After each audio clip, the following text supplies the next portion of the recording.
ہے کیا سر بازار عقیدہ ختم نبوت کا انکار، ناموس رسالت پر حملے،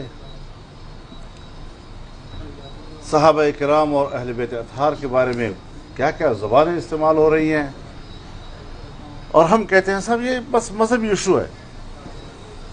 کوئی مذہبی ایشو کی بات نہیں ہے، یہ پاکستان کا قانون ہے، ناموس رسالت اور پاکستان کا آئین اس کی زبان ہے۔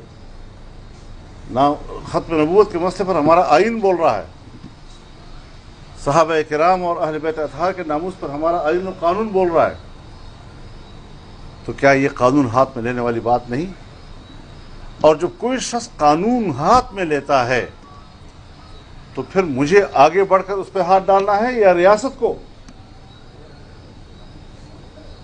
سوال یہ پیدا ہوتا ہے کہ یہ جب اس وقت فرقہ واریت کی ایک آگ بھڑک رہی، میں بڑے دھڑلے سے کہنا چاہتا ہوں کہ ریاست کی خاموشی اس فتنے کے پیچھے اپنے خفیہ کردار کی نشاندہی کرتی ہے۔ کیوں ان کو احساس نہیں ہے اس بات کا؟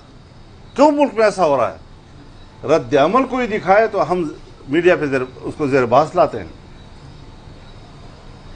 اس نے قانون ہاتھ میں لے لیا ہے۔ لیکن ہم نے کبھی یہ نہیں سوچا کہ جس عمل کی بنیاد پر یہ رد عمل سامنے آیا ہے وہ عمل خود قانون کو ہاتھ میں لینا ہے،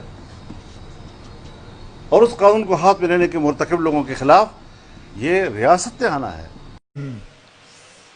دوسری بات، جو واقعہ اس وقت پیش آیا جس کی وجہ سے ملک میں آگ لگ گئی ہے، اس آدمی پر ہم نے پابندی لگوائی تھی، ہماری طرف سے اس کو بولنے کی اجازت نہ تھی، آپ نے پابندی اٹھا دی، اور آپ نے مجلس کا اہتمام کیا۔ ہمارے پاس پروف موجود ہے،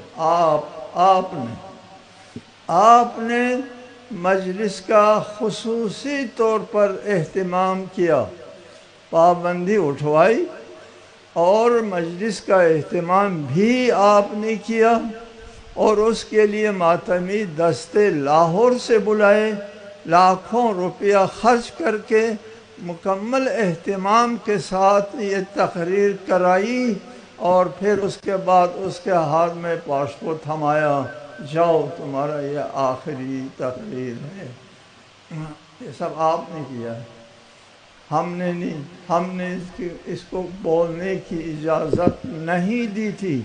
اس نے جو بولا وہ ہماری طرف سے نہیں ہے، آپ کی طرف سے ہے۔